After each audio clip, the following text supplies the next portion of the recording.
Detective Marcus Kane had seen it all in his 15 years on the force. He'd worked homicide, narcotics, and internal affairs. But nothing in his career prepared him for what he was about to uncover in the heart of downtown Los Angeles. The mission was simple on paper: go undercover as a low-level criminal and infiltrate a network of dirty cops who were bleeding the city dry. The reality was far more dangerous than anyone at headquarters could have imagined. Marcus stood in the dim light of a warehouse on 5th Street, his hands zip-tied behind his back, the cold metal pressed against his wrists, cutting into his skin. 3 men surrounded him, their faces hidden in shadow. He'd been posing as a car thief for 6 weeks, carefully building his reputation in the underground world where cops and criminals traded favors like currency. Tonight was supposed to be his breakthrough, the moment he'd meet the puppet master pulling all the strings. "You got a mouth on you, Statham," one of the men said, using Marcus's cover name.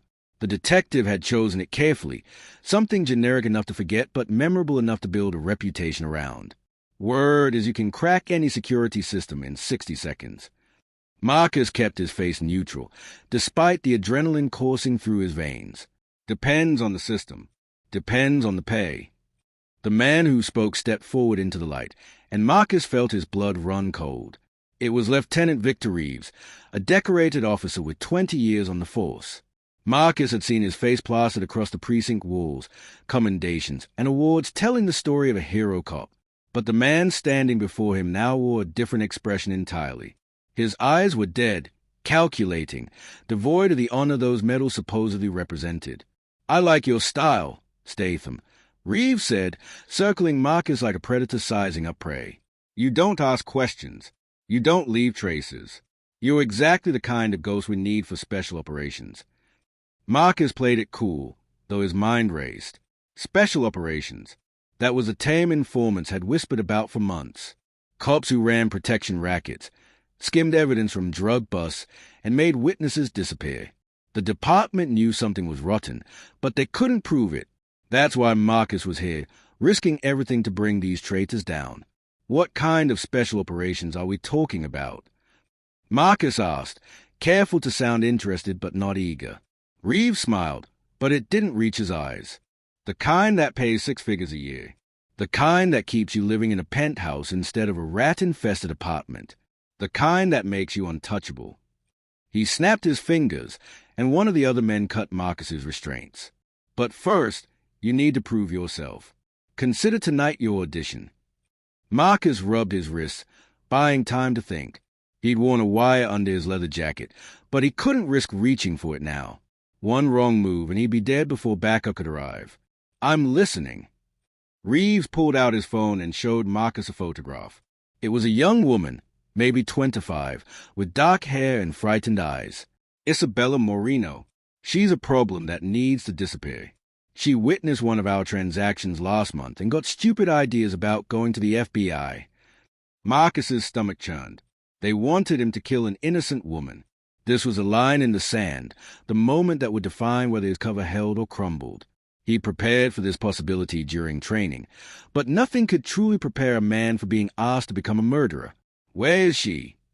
Marcus asked, his voice steady despite the war raging inside him. "Hiding in a motel on Broadway. Room 214. Reeves leaned in close, his breath reeking of whiskey and corruption. "Make it look like a robbery gone wrong. You do this, and you're in. You hesitate, and we'll know you're not one of us."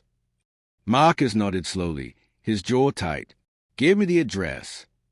As Reeves wrote down the details, Marcus knew he had maybe 6 hours before Isabella Moreno's life hung in the balance. He had to contact his handler, get backup in place, and somehow keep this woman alive while maintaining his cover. The game had just become deadly serious, and failure wasn't an option. The night air hit Marcus like a slap as he walked out of the warehouse.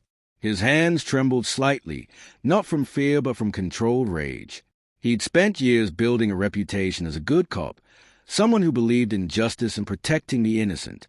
Now he was being asked to execute a woman whose only crime was witnessing corruption. He climbed into his beat-up Chevy Nova, part of his cover identity, and drove 3 blocks before pulling into an empty parking garage. His fingers found a microtransmitter hidden inside his belt buckle. "Falcon to Eagle. You copy?" he whispered, using the code names assigned for this operation. Static crackled in his ear. Then his handler's voice came through. Eagle here. What's your status? They want me to kill a witness. Isabella Moreno, Broadway Motel, room 214. I need immediate extraction for the target and surveillance on Reeves. This goes deeper than we thought. There was a pause on the other end. Marcus could picture Captain Saracen, his handler, processing this information in the mobile command unit parked 5 miles away.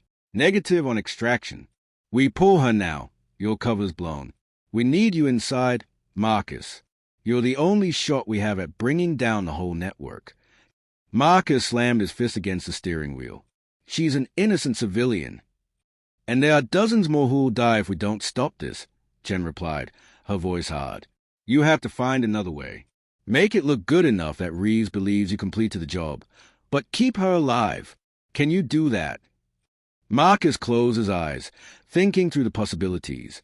Staging a scene, using a body double, creating evidence of a killing without actually pulling the trigger. It was possible, but incredibly risky. I'll need a team I can trust. No one from the main precinct. Reeves' eyes everywhere. I'll send officers Kim and Rodriguez. They are clean, and they owe me. 1 hour at the motel. Make it count. The line went dead. Marcus started the engine and headed toward Broadway, his mind racing through scenarios.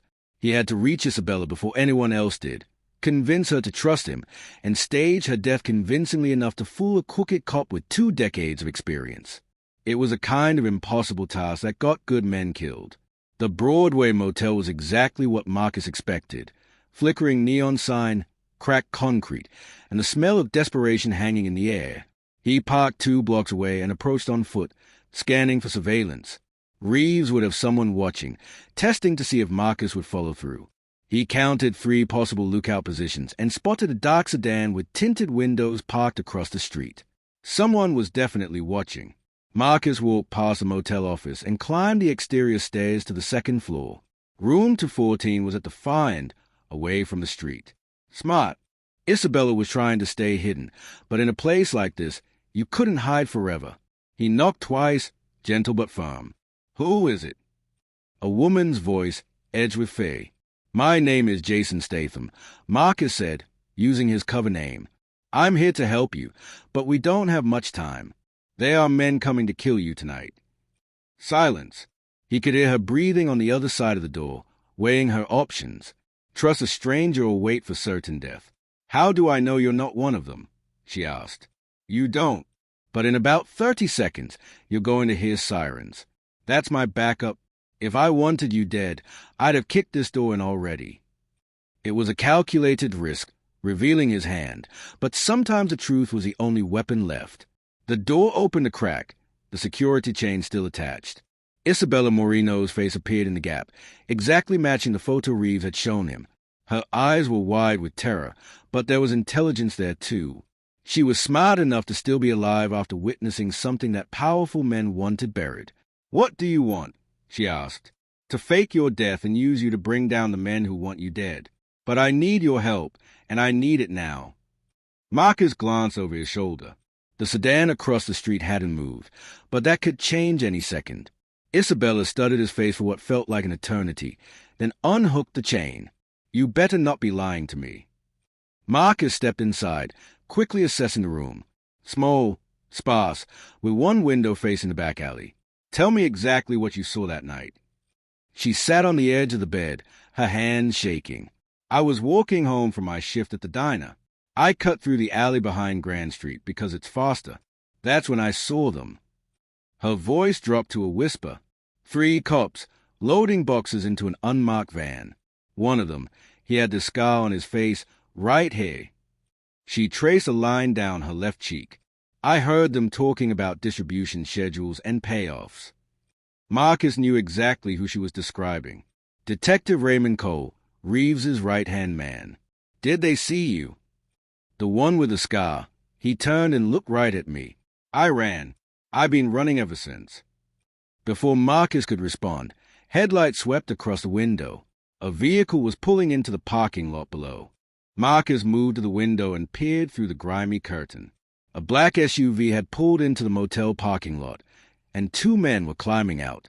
He recognized one of them immediately, Detective Raymond Cole, the man with the scar Isabella had described. The other was younger, maybe 30, wearing street clothes but carrying himself with the confidence of someone who knew how to handle violence. This wasn't a surveillance team. This was a clean-up crew, and they'd arrived earlier than Marcus had anticipated. "Get in the bathroom." "Now," Marcus ordered, his voice low and urgent. Isabella didn't argue. She grabbed her phone and a small backpack and disappeared into the cramped bathroom, quietly closing the door. Marcus scanned the room, his tactical mind processing options at lightning speed.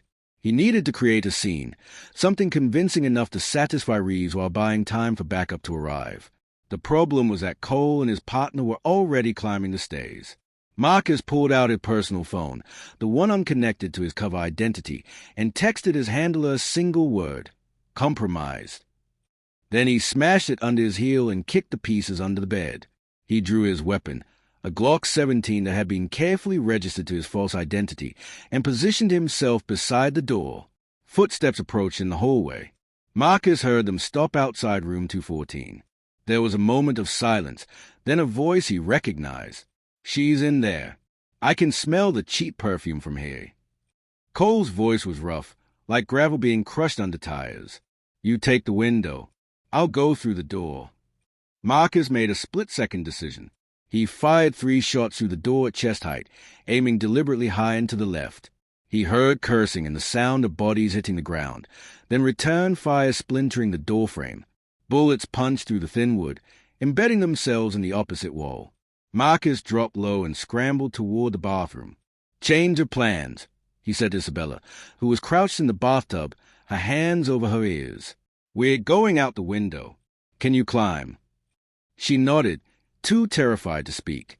Marcus kicked open the bathroom window, which faced a back alley. It was a 12-foot drop to the ground, manageable if you knew how to land. "Go. I'll cover you." Isabella climbed through the window without hesitation. Marcus heard her hit the pavement below with a grunt of pain but no scream. She was tough. He was about to follow when the motel room door exploded inward, kicked off its hinges by Cole's boot. "Where is she?" Cole demanded, his weapon sweeping the room. His partner, bleeding from a shoulder wound where one of Marcus's shots had grazed him, moved to check the bathroom. Marcus made himself visible in the bathroom doorway, hands raised. "Gone. She went out the window 30 seconds before you got here. I was trying to set up the shot." Cole's eyes narrowed. His scar seemed to glow in the harsh fluorescent light. "Reeves said you were a professional. Professionals don't let targets escape. Professionals also don't expect backup to arrive 6 hours early," Marcus shot back. "You want to explain why you're here? Because this smells like a test to me." The accusation caught Cole off guard, which was exactly what Marcus intended. In the criminal world, paranoia was currency. Make someone doubt their own people, and you created space to maneuver. Cole lowered his weapon slightly, though his finger never left the trigger. "Reeves wanted to make sure you were serious. He sent us to observe." "Then you failed," Marcus said, his voice dripping with contempt. "Because while you were playing spy, the target disappeared. Now we have a witness in the wind who knows all our faces." Cole's jaw tightened. He knew Marcus was right. Isabella escaping was a disaster, and whoever got blamed for it would pay the price. "We need to find her. Now." Marcus nodded toward the window. "She went south through the alley. Can't have gotten far. But we should split up, cover more ground." It was a gamble. Splitting up meant Cole and his partner could hunt Isabella without Marcus interfering, but it also meant Marcus could reach her first and get her to safety. Cole seemed to consider this, then jerked his head toward his wounded partner. "You two take the alley. I'll circle around to Broadway. She's probably trying to reach the police station." Marcus almost smiled at the irony. Isabella running to the police station would mean running straight into more of Reeves's people. But he kept his face neutral. "Good plan. Let's move." They descended the stairs quickly, weapons drawn but held low to avoid attracting attention. The motel clerk had probably heard the gunshots but would never call the real cops. In this neighborhood, you survive by seeing nothing and saying less. Marcus hit the alley at a run, his eyes scanning for any sign of Isabella. He found her 2 blocks away, hidden behind a dumpster, clutching her backpack like a lifeline. She flinched when she saw him, but he raised a finger to his lips and pulled her deeper into the shadows. "They think you're running toward Broadway," he whispered. "We're going the opposite direction. There's a safe house 3 miles from here. Can you run?" "Who are you really?" Isabella asked, her eyes searching his face for truth. Marcus made a decision in that moment that would change everything. "I'm a cop, undercover. But half the department is corrupted by the same men who want you dead, so we can't trust anyone.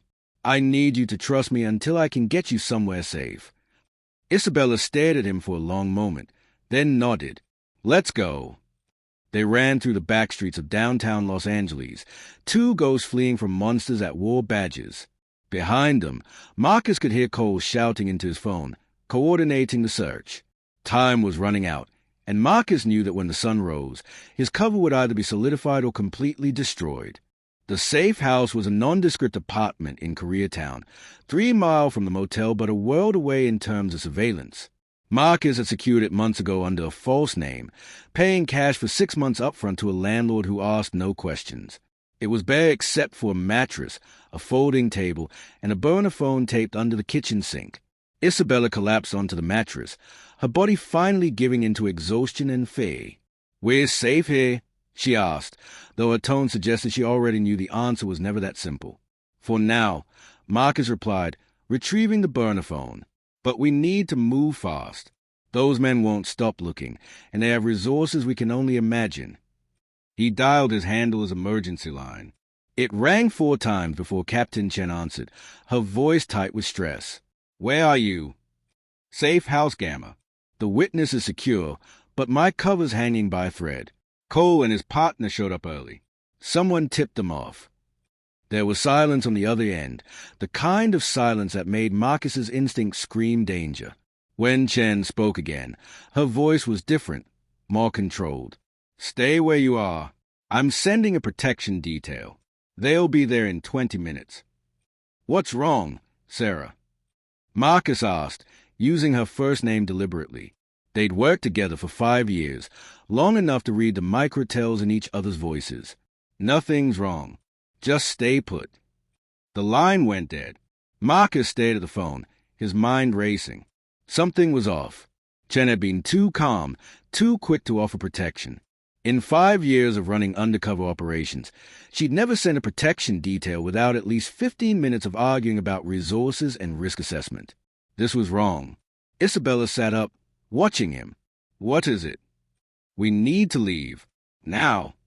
Marcus moved to the window and carefully peered out.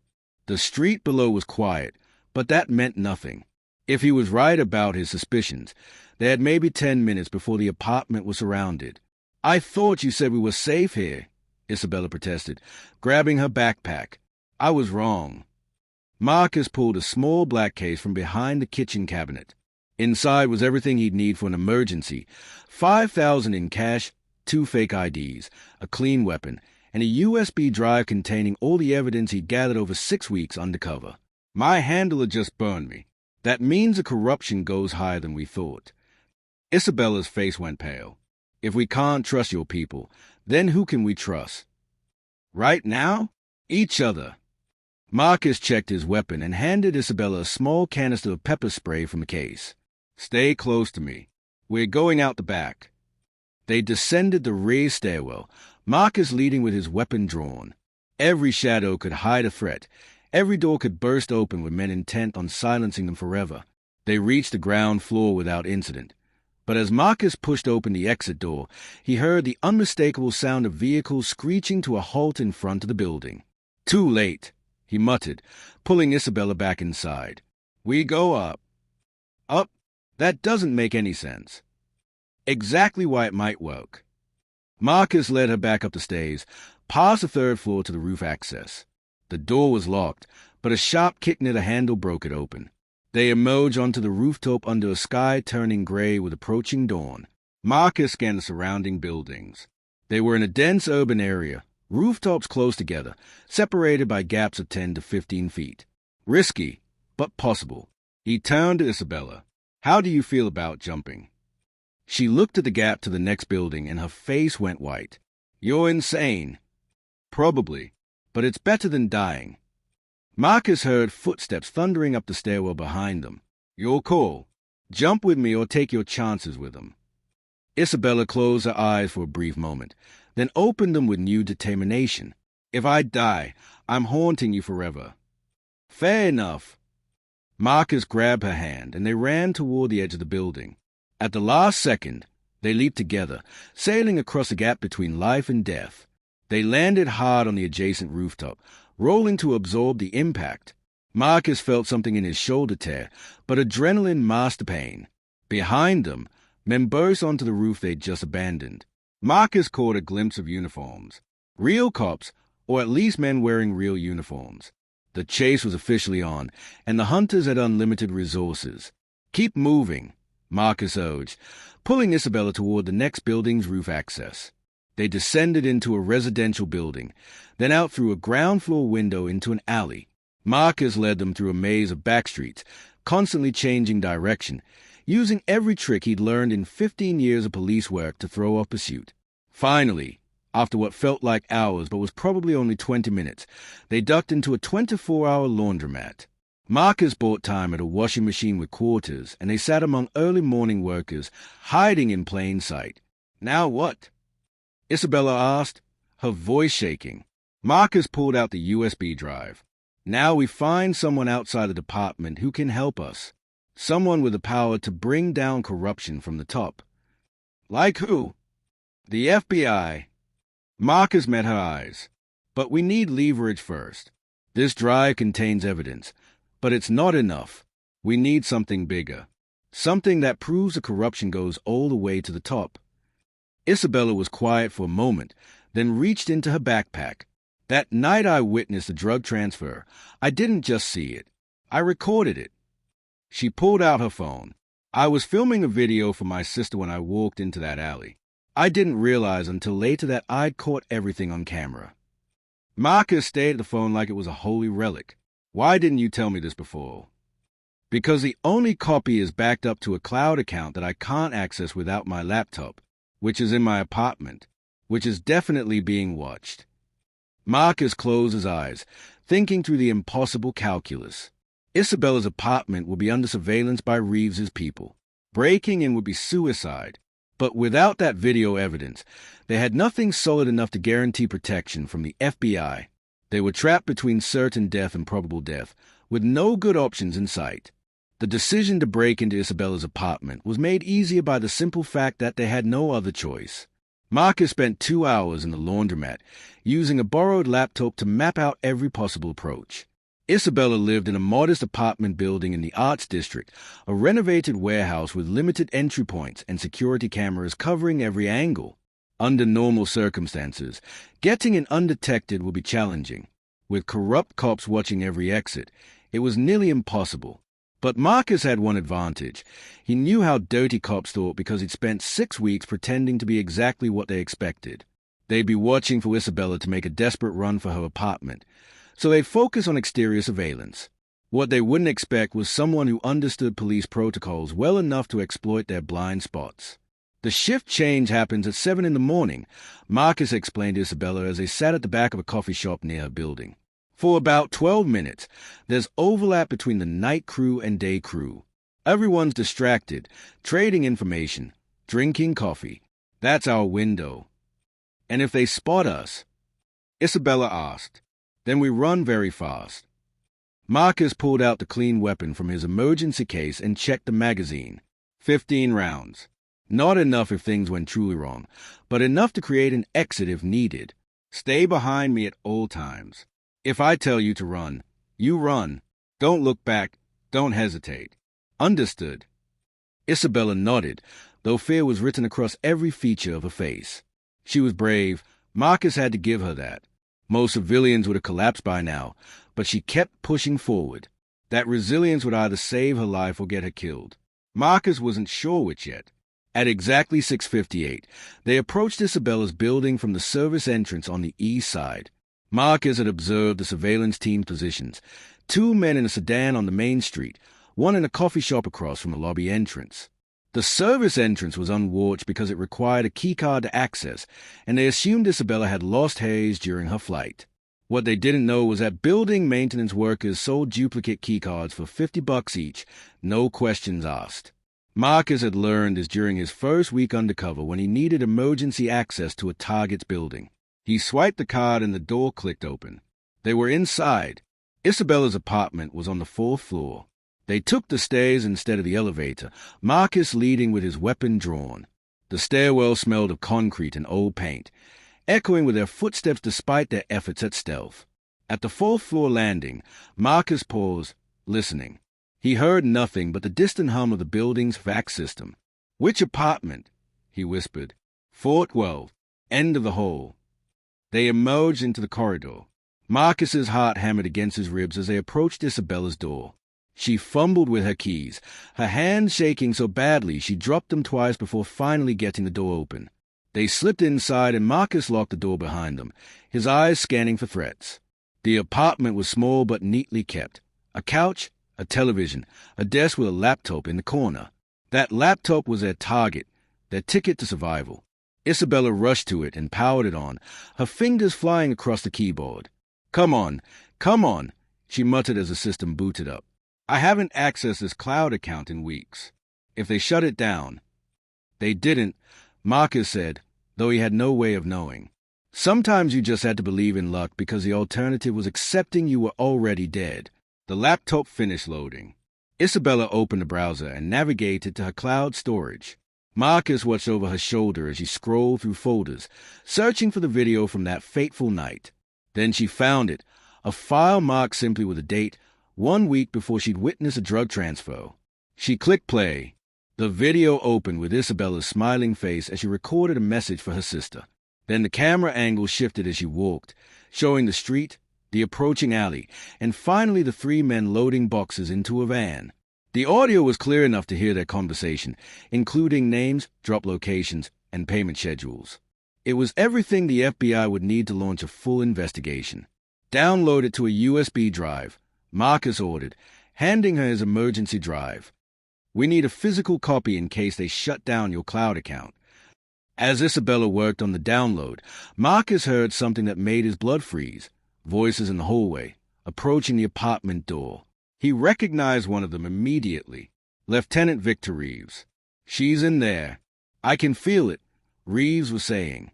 "That fool Kane probably led her straight back here. He never was as smart as he thought." Marcus realized with sinking certainty that his cover had been blown for longer than he'd suspected. Reeves had been playing him from the start, testing him, watching to see what he'd do. The mission was compromised, possibly from the very beginning. "How long on that download?" Marcus asked urgently. 30 seconds, Isabella replied, her voice tight with panic. They didn't have 30 seconds. Marcus could hear someone inserting a keycard into the door lock. Reeves had building access, probably paid off the manager weeks ago. Marcus made a split-second decision that would determine whether they lived or died. He grabbed Isabella and pulled her toward a balcony. Her apartment was 4 floors up, but the building's architecture created a step facade, each balcony offset from the one below. It wasn't a safe descent, but it was possible. Barely. The USB drive. Isabella protested. Marcus looked back at the laptop. The download bar showed 90% complete. He could hear the door lock clicking open. There was no time. He grabbed the entire laptop and shoved it into Isabella's backpack, then pushed her through balcony door. Climb down. Don't think, just move. The apartment door burst open as they went over the balcony railing. Marcus heard Reeves shouting, then gunfire. Bullets shattered the glass balcony door, showering them with fragments. Isabella screamed but kept climbing down to the 3rd-floor balcony. Marcus followed, his injured shoulder screaming in protest. They made it to the ground level by jumping the last 6 feet. Marcus landed hard, his ankle twisting beneath him, but adrenaline kept him moving. They ran through the building's courtyard toward the street, where morning traffic was starting to build. Behind them, more gunfire. People screamed and scattered. Marcus flagged down a taxi with his gun still in his hand, terrifying the driver into compliance. Federal emergency. Drive to the federal building downtown. Now! The driver, too frightened to argue, hit the accelerator. Through the rear window, Marcus saw Reeves and 3 other men emerge from the building, weapons drawn, but they couldn't fire into morning traffic without causing a massacre. They'd lost this round. 30 minutes later, Marcus and Isabella walked into the FBI's Los Angeles field office, battered and bleeding but alive.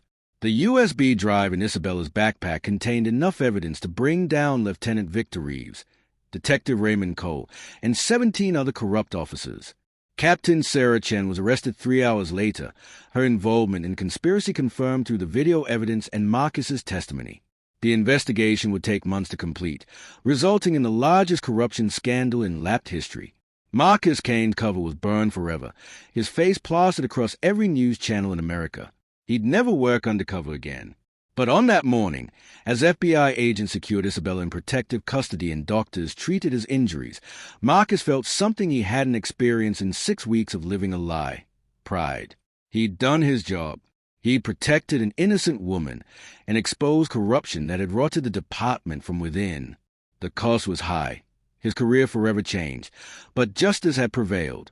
Sometimes that was enough. Sometimes that had to be enough. As Marcus gave his statement to federal investigators, he allowed himself a small, tired smile. The mission